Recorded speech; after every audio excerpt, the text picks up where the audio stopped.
هنسمي بالله ونبدأ على طول. انا جبت هنا 8 كيلو زبيب و8 كيلو جوز هند، دول الحاجتين الوحيدين اللي انا اشتريتهم، بقية المكونات كلها من البيت حرفيا. جبت هنا معلقتين كبار جيلاتين، ده جيلاتين نباتي بيتباع يا اما عند العطار يا اما في السوبر ماركت مغلف، وهحط عليه ربع كوبايه ميه، ربع كوبايه ميه من الحنفيه عادي. هقلب كده معلقتين الجيلاتين والميه لحد ما قوامهم كده يبقى تقيل شويه معايا، شايفين مفيش فيها اي صعوبه. وهحط الطبق ده على جنب دلوقتي اما نيجي نستعمله هقول لكم.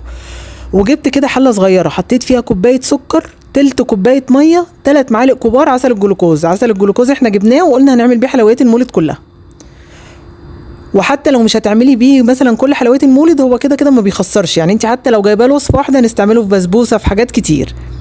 وحطيت رشه بسيطه قوي ملح وشويه فانيليا، يبقى كده 3 كوبايه سكر، تلت كوبايه ميه، 3 معالق عسل جلوكوز، الفانيليا، الرشه بسيطه او ملح. هحطها على النار بقى، اول ما تبتدي تغلي بعدلها بالظبط 3 دقايق. ركزوا معايا قوي عشان دي اهم تكه في الموضوع اللي بتخليها تنجح او تفشل معايا. يبقى اول ما تغلي يكون معايا مثلا موبايل او ساعه اظبط لها بالظبط 3 دقايق. حلو الكلام، حلو الكلام. كده انا معايا خليط السكر اللي انا عملته ده دلوقتي سخن، والجيلاتين ده انا حطيته في الميكروويف 30 ثانيه لحد ما داب. يبقى كده هشتغل بالخليط وهو سخن والجيلاتين وهو سخن، هحط الاتنين سخنين على بعض وهضربهم بالمضرب الكهرباء. مهم قوي ان ال3 دقايق تحسبوهم، ومهم قوي الخليطين يتضربوا وهما سخنين. شايفين بقعد اضربه كده. الجيلاتين ده اللي هو بنستعمله في التشيز كيك. بعرف منين بقى ان القوام معايا بقى مظبوط والخليط كده معايا خلاص بقى تمام؟ ان بصوا الخليط يفضل يطلع معايا كده على المضرب، شايفين انا بوريها لكم كذا مره، يعني ان انا اقعد اضربه الخليط يفضل يطلع معايا لحد الدراعات بتاعه المضرب كده لفوق، ولونه يبقى ابيض خالص. يعني انا تقريبا قعدت اضربه حوالي 3 دقايق، بس انت لازم يوصل معاكي للقوام واللون ده. بعد كده جبت اي صينيه دهنتها دهنه بسيطه قوي من الزيت، وحطيت فيها كيس تلاجة مفرود.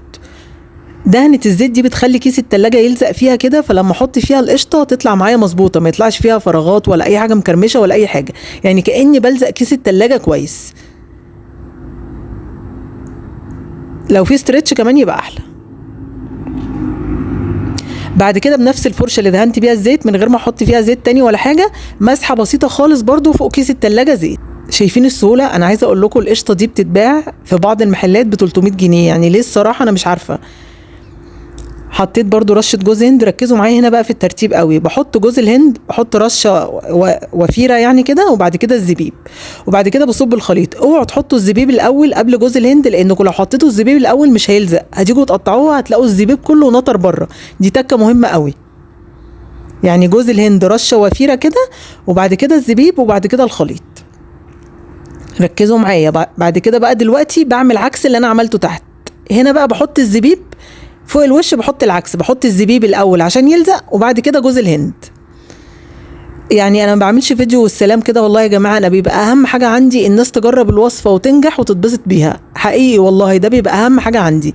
فبقعد اقول لكم على حاجات وتكات بسيطه مش كل الناس بتقولها، بس انا بقولها عشان اللي يعمل الوصفه ان شاء الله يعني يجربها ويدعي لي. بظهر اي سباتشوله برضو كده ثبت الزبيب، وباخد بقى الكلام ده كله بحطه في البلكونه او قدام شباك 24 ساعه. وما تصدقوش اي حد بيقول لكم في التلاجة، هي ما تتحطش في التلاجة خالص، لو اتحطت في التلاجة بتبوظ. بنسيبها 24 ساعه في مكان فيه هواء.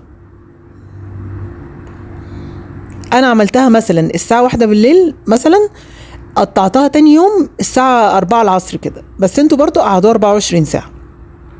انا عايزه اقول لكم كانت طريه جدا وتحفه.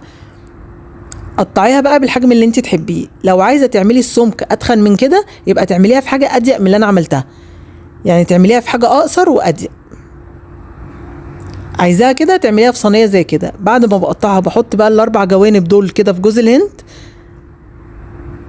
مهمه قوي برضو الخطوه دي.